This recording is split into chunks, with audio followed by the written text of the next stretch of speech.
گرہن لگنے پر کرنے کے کام کیا ہے؟ ذکر، دعا اور استغفار کی طرف لپکنا، کثرت سے استغفار کرنا، تسبیح، تحمید اور تہلیل کہنا، عذاب قبر سے پناہ مانگنا۔ آپ نے جب طویل قیام کیا تو فراغت کے بعد جو کچھ اللہ نے چاہا اسے بیان کیا اور پھر لوگوں کو حکم دیا کہ وہ عذاب قبر سے پناہ مانگے۔ صدقہ کرنا، سنن نبی داؤد کی روایت میں آتا ہے کہ جب تم یہ کیفیت دیکھو تو دعا کیا کرو، تکبیر بیان کرو اور صدقہ کیا کرو۔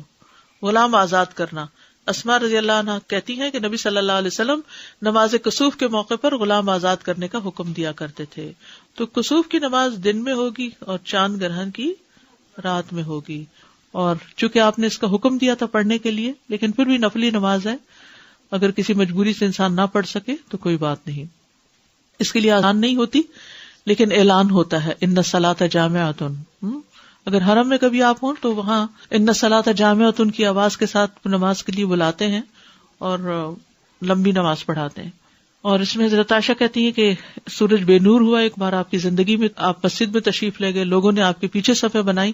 اور پھر آپ نے تکبیر تحریمہ کہی۔ مرد اور عورتیں سبھی پڑھتے ہیں، حضرت عائشہ بھی پڑھ رہی تھی، حضرت اسماء نے دیکھا اور پھر وہ بھی شروع ہو گئی۔ اور اس کا طریقہ تھوڑا سا مختلف ہے نماز کا، اس میں تکبیر تحریمہ کہے، پھر دعائے استفتاح پڑھے، پھر تعوذ پڑھے، اس کے بعد سورۃ الفاتحہ کے ساتھ سورت ملائے اور لمبی قرات کرے۔ ثم یرکع رکوعا طویلا، پھر لمبا رکوع کرے،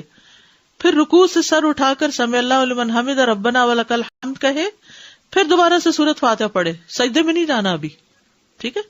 اور پھر سورت فاتحہ کے ساتھ کسی دوسری سورت کو ملا کر لمبی قرات کرے، تاہم پہلی رکعت یا پہلے قیام سے یہ قیام تھوڑا کم ہوگا، پھر دوسری مرتبہ لمبا رکوع کرے لیکن پہلے رکوع سے قدرے کم لمبا ہوگا، پھر رکوع سے سر اٹھائے، ٹھیک ہے، یعنی رکوع بھی تھوڑا لمبا لیکن پہلے رکوع سے کم، پھر رکوع سے سر اٹھائے، کافی دیر کھڑا رہے، سمع اللہ لمن حمد ربنا ولک الحمد پڑھے، پھر دو لمبے لمبے سجدے کرے،